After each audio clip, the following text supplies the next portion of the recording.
ബാലകൃഷ്ണൻ. ഞാൻ എൻ്റെ വീട് ചാവക്കാടാണ്. അപ്പോൾ ഞാൻ ഇപ്പോൾ യൂട്യൂബിലൊരു ചാനൽ തുടങ്ങിയിട്ടുണ്ട്. അപ്പൂസ് ട്രാവൽസ് എന്നാണ് ചാനലിൻ്റെ പേര്. അപ്പോൾ ഇതിൽ ഫസ്റ്റത്തെ വീഡിയോ ആണ്. നിങ്ങളെല്ലാവരും സപ്പോർട്ട് ചെയ്യണം. അപ്പോൾ ഫസ്റ്റത്തെ വീഡിയോ ആയതുകൊണ്ട് തന്നെ ഇപ്പോൾ നമ്മൾ പുലർച്ചെ നടക്കാൻ ഇറങ്ങിയിരിക്കുകയാണ്. അത് മാത്രമല്ല ചാവക്കാടായതുകൊണ്ട് ചാവക്കാട് തന്നെ തുടങ്ങാമെന്നാണ് വിചാരിച്ചത്. അപ്പോൾ ചാവക്കാടത്തെ ഒരു ഏറ്റവും ബ്യൂട്ടിഫുൾ പ്ലേസ് നിങ്ങൾക്ക് കാണിച്ചുകൊണ്ടാണ് തുടങ്ങുന്നത്. എല്ലാവരും സപ്പോർട്ട് ചെയ്യണം.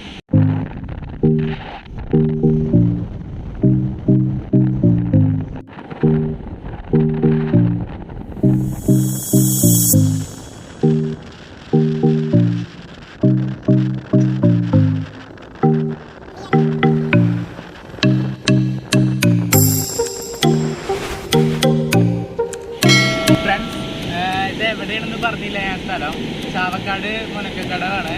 നമ്മുടെ ചേറ്റുവ കായലും അറബിക്കടലും തമ്മിൽ മിക്സ് ആവണ, തമ്മിൽ കൂട്ടിമുട്ടുന്ന ഒരു സ്ഥലമാണ്. കാണാൻ അടിപൊളി തന്നെയാണ്. കാരണം ഇത് കടലിൻ്റെ നടുക്കേക്ക് കല്ല് കൊണ്ടുവന്നിട്ടിട്ട് ഒരു ബ്രിഡ്ജ് പണിതിരിക്കുകയാണ്. അപ്പോൾ ഇത് അത്ര ഫേമസ് ഒന്നല്ല, ഒരുപാട് ടൂറിസ്റ്റുകളൊന്നും വരുന്ന സ്ഥലമല്ല. പക്ഷേ സൗന്ദര്യം ഇഷ്ടപ്പെടുന്നവർക്ക് ഇഷ്ടമാവും. രണ്ട് സൈഡിൽ നിന്ന് കടലിൻ്റെ രണ്ട് സൈഡിൽ നിന്ന് തമ്മിൽ ഇങ്ങനെ കല്ല് വെച്ചിട്ട് ബ്രിഡ്ജ് ഉണ്ടാക്കിയിരിക്കുന്നതാണ്.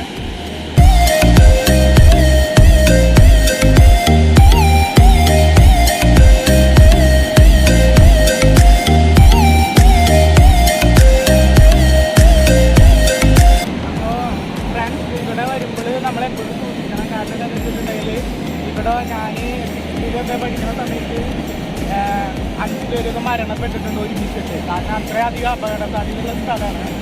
പിന്നെ ഞാൻ സംസാരിക്കുമ്പോൾ വോയിസിന് ചെറിയ പ്രശ്നം ഉണ്ടാവും. കാരണം ഇവിടെ ശബ്ദം ഭയങ്കര ഇറിറ്റേറ്റിംഗ് ആണ്. പിന്നെ ഈ സമയത്തൊക്കെ വരികയാണെന്നുണ്ടെങ്കിൽ തന്നെ ഭയങ്കര വെയിലായിരിക്കും. എന്തായാലും ഇതുപോലെ നടക്കാനൊന്നും പറ്റില്ല. ഇപ്പം ഞാൻ വന്നിട്ടുള്ളത് 6:30 ആയിട്ടുണ്ട്. പറഞ്ഞല്ലോ കാലത്ത് തന്നെ ആയതുകൊണ്ട് 6:30 ആയിട്ടുണ്ട്. എന്തായാലും ഇപ്പോഴത്തെ വ്യൂ നല്ല അടിപൊളിയാണ്. ഇനി നമുക്ക് ബ്രിഡ്ജിൽ വെച്ചിട്ട് കാണാം. സൂര്യനെ കുതിച്ച് വരുന്നുള്ളൂ. കാണാൻ പറ്റുന്നുണ്ടോ എന്നുള്ളത് ക്ലിയർ അല്ല. പക്ഷേ ഈ ഒരു ഭാഗം കാണാൻ വളരെ പച്ചപ്പും കടലും. അതിന് ഇവിടെ നിന്നാണ് ചേറ്റുവ കായൽ സ്റ്റാർട്ട് ചെയ്യേണ്ടത്. ചേറ്റുവ കായലാണ്, നല്ല ഭംഗിയുള്ളൊരു കായൽ തന്നെയാണ്. പിന്നെ ഇവിടെ നിന്ന് ഇനി അങ്ങോട്ട് ഏകദേശം 350 മീറ്ററിൻ്റെ അടുത്ത് ബ്രിഡ്ജ് ഉണ്ട്. ഫുള്ള് കല്ല് വെച്ചിട്ട് തന്നെയാണ് ഉണ്ടാക്കിയിരിക്കുന്നത്. പിന്നെ അപ്പുറത്തെ സൈഡിൽ വളരെ ക്ലിയർ ആയിട്ടുള്ള ഒരു ബ്രിഡ്ജ് കൂടി ഉണ്ട്. അതും തമ്മിൽ കൂട്ടി ജോയിൻ്റ് അല്ല. അപ്പോൾ ഏതായാലും നമ്മളിപ്പോൾ ഇതിൻ്റെ എൻ്റെ വരെ പോകുന്നു.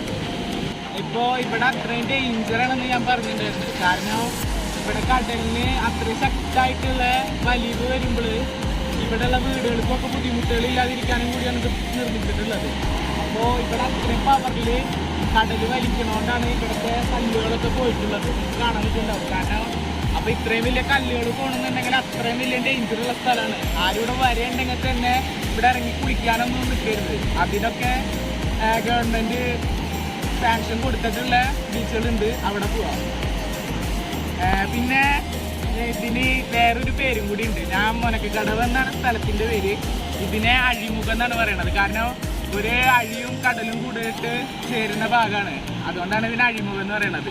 നമ്മളിപ്പോൾ നടക്കാൻ സ്റ്റാർട്ട് ചെയ്തിട്ടുള്ളൂ. ഇവിടുന്ന് അവിടെ എത്താന്ന് പറഞ്ഞു കഴിഞ്ഞാൽ തന്നെ വളരെ റിസ്ക് ഉള്ള കാര്യമാണ്. കാരണം ഇത് ഇവിടെ നടക്കാന്ന് പറഞ്ഞാൽ ഇത്തിരി ബുദ്ധിമുട്ടാണ്. പക്ഷേ അപ്പുറത്തൊരു ബ്രിഡ്ജ് ഉണ്ടെന്ന് പറഞ്ഞല്ലോ, അത് ഇതിനെക്കാട്ടിയും കുറച്ചുകൂടി ഇതാണ്. ബൈക്കൊക്കെ ഓടിക്കാനായിട്ട് പറ്റും. ഇതിൽ കൂടെ ബൈക്കൊന്നും ഓടിക്കാനായിട്ട് പറ്റില്ല.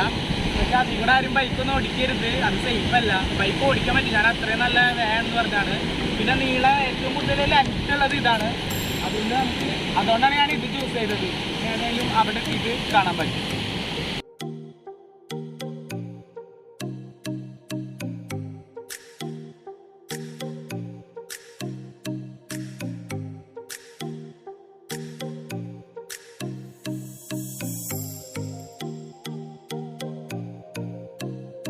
ഫ്രാൻസ് ഇപ്പൊ ശബ്ദത്തിന് കുറച്ച് ബുദ്ധിമുട്ടുണ്ട്. അതുകൊണ്ടാണ് ഇത്രയും ഉറക്കനെ സംസാരിക്കണേ. കാര്യം എന്താ വെച്ചാലേ, നമ്മൾ അവിടെ എത്തണതിന്റെ ഇടയ്ക്ക് നോക്കി ഇവിടെ മുഴുവൻ കടലടിച്ചിട്ട് പായൽ പിടിച്ച് കിടക്കുകയാണ്. അതിവിടെ വരാന്ന് പറഞ്ഞാൽ വളരെ റിസ്ക് ആണ്. ഇത് എല്ലാ സീസണിലും ഇങ്ങനെ ഉണ്ടാവില്ല എന്നാണ് എൻ്റെ ഒരു ഓർമ്മ. കാരണം ഞാൻ ഇടയ്ക്കിടയ്ക്ക് വരാറുണ്ട്.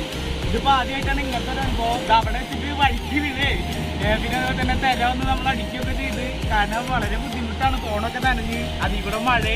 എന്തായാലും എൻ്റെ ഇപ്പോഴും എത്തിയിട്ടില്ല, ഒരുപാട് ദൂരമായി നടക്കുന്നത്. കാരണം ഇത് വഴി ശരിയല്ലാത്തതുകൊണ്ട് നടക്കാൻ വളരെയധികം ബുദ്ധിമുട്ടുണ്ട്. ഇനി ഏതായാലും അവിടെ എത്തിയിട്ട് നമ്മൾ ബാക്കി കാണിക്കാം. ഇനി കാണുന്നുണ്ടാവും കുറച്ചുകൂടി ഉള്ള എത്താനായിട്ട്. ഏതായാലും ഇനിയുള്ള വഴികൾ അത്ര ബുദ്ധിമുട്ടില്ല എന്ന് തോന്നുന്നു. ഏതായാലും ഇവിടെ വരെ എത്തിയിട്ട് വളരെയധികം ഇതാണ്.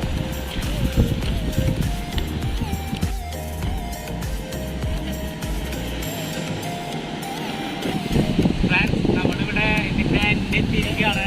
ഇവിടെ എത്തിയപ്പോൾ നല്ല അടിപൊളി വ്യൂ ആണ്. യാത്രകൾ ഇഷ്ടപ്പെടുന്നവർക്കൊക്കെ ഇങ്ങനെ സ്ഥലങ്ങളൊക്കെ എൻജോയ് ചെയ്യുന്നവർക്ക് ഇവിടെ നിന്ന് കഴിഞ്ഞാൽ അടിപൊളി വൈബായിരിക്കും. കാരണം അത്രയും തന്നെ ബ്യൂട്ടി ഉണ്ട് ഇവിടെ. പിന്നെ ഉച്ച സമയത്ത് എന്തായാലും ഇവിടേക്ക് വരാനായിട്ട് പറ്റില്ല, കാരണം നല്ല ചൂടായിരിക്കും, സൂര്യൻ്റെ വെയിലായിരിക്കും. പിന്നെ മഴ പെയ്താലൊന്നും രക്ഷയില്ലല്ലോ. അപ്പോൾ എല്ലാവരും ഇവിടെ വന്നിട്ട് ഈ സ്ഥലമൊക്കെ കാണണം. സൂപ്പർ സ്ഥലമാണ്. ഇനിയിപ്പോൾ ഏതായാലും ഇവിടുന്ന് അങ്ങോട്ട് പാലത്തിൻ്റെ അടിയിലേക്ക് അങ്ങോട്ട് തിരിച്ചു പോവാണ്. ഇവിടെ തന്നെ പുറകിലൊരു പോസ്റ്റ് കാണുന്നുണ്ടല്ലോ, അത് എന്താണെന്ന് വെച്ചിട്ടുണ്ടെങ്കിൽ ഈ രാത്രി സമയങ്ങളിൽ മത്സ്യത്തൊഴിലാളികൾക്ക് ഇവിടെ ഇങ്ങനെ ഒരു പ്രത്യേകത അറിയാനായിട്ട് വേറൊരു വഴിയില്ല. അപ്പോൾ ഇതൊരു ലൈറ്റ് കത്തിച്ചിടും. അങ്ങനെയാണ് അവർ ഇവിടെ വെച്ചിട്ടുള്ളതായിട്ട് അറിയാം. ഇവിടെ നിന്ന് ഇങ്ങനെ റൗണ്ട് അടിച്ചിട്ട് വേണം കായലിലേക്ക് കടക്കാനായിട്ട്. അപ്പോൾ ബോട്ടുകളൊക്കെ ലാൻഡ് ചെയ്ത് നിർത്തിയിടുന്ന സ്ഥലം അവിടെയാണ്, ബോട്ട് ഇടുന്ന സ്ഥലം. പിന്നെ അതുപോലെ തന്നെ നിങ്ങൾക്ക് കണ്ടാൽ തന്നെ മനസ്സിലാവുണ്ടാവും, ഇപ്പുറത്തെ സൈഡിൽ നേരെയുണ്ട്. അതായത് ഈ സൈഡ് കടലും ഈ സൈഡ് കായലുമാണ്, അഴിയാണ്. അതുകൊണ്ടാണ് ഇതിനെ അഴിമുഖം എന്ന് പറയുന്നത്. അപ്പോൾ ഏതായാലും നമ്മൾ തിരിച്ചവിടെ എത്തിയിട്ട് ഫ്രണ്ട്സ് നമ്മളപ്പോൾ വീഡിയോ ഇവിടെ വെച്ച് വൈൻഡപ്പ് ചെയ്യാണ്. ഏകദേശം പാലത്തിൻ്റെ തിരിച്ച് നമ്മൾ ഇവിടെ എത്തി. മുഴുവനായിട്ട് എത്തിയിട്ടില്ല, കുറച്ചുകൂടി നടക്കാനുണ്ട്. അപ്പോൾ തൃശ്ശൂർ വരുന്നവർ അല്ലെങ്കിൽ ചാവക്കാട് എടുത്ത് ഭാഗത്തേക്കൊക്കെ വരുന്നവർ എന്തായാലും ഈ സ്ഥലം വന്ന് കാണാം, അടിപൊളിയാണ്. നിങ്ങൾക്ക് കണ്ടതിലൂടെ മനസ്സിലായിട്ടുണ്ടാവല്ലോ. ഇപ്പോൾ തൃശ്ശൂരിന് ഒരുപാട് ആൾക്കാർ സ്നേഹതീരം ഇവിടെ തൊട്ടടുത്ത് തന്നെ സ്നേഹതീരത്തേക്കൊക്കെ വരുന്നത്. അവർക്കും വളരെ കുറച്ച് ദൂരമുള്ളൂ. അപ്പോൾ അവരും കൂടി അങ്ങോട്ട് വരുന്നവരൊക്കെ ഇതുകൂടി കാണാം. അപ്പോൾ വീഡിയോ എൻ്റെ ഫസ്റ്റത്തെ വീഡിയോ ആണ് യൂട്യൂബ് ചാനലിൽ. അതുമാത്രമല്ല നിങ്ങളുടെ സപ്പോർട്ടാണ് ഇനി ഇവിടുന്ന് അങ്ങോട്ടുള്ള വീഡിയോക്കുള്ള പ്രചോദനം. അപ്പോൾ ഏതായാലും വീഡിയോ ഇഷ്ടപ്പെട്ടാൽ ലൈക്ക് ചെയ്യുക, നിങ്ങളുടെ അഭിപ്രായങ്ങൾ കമൻറ്റ് ചെയ്യുക, അതുപോലെ തന്നെ സബ്സ്ക്രൈബ് ചെയ്യുക. ഫുൾ സപ്പോർട്ട് ഞാൻ പ്രതീക്ഷിക്കുന്നു.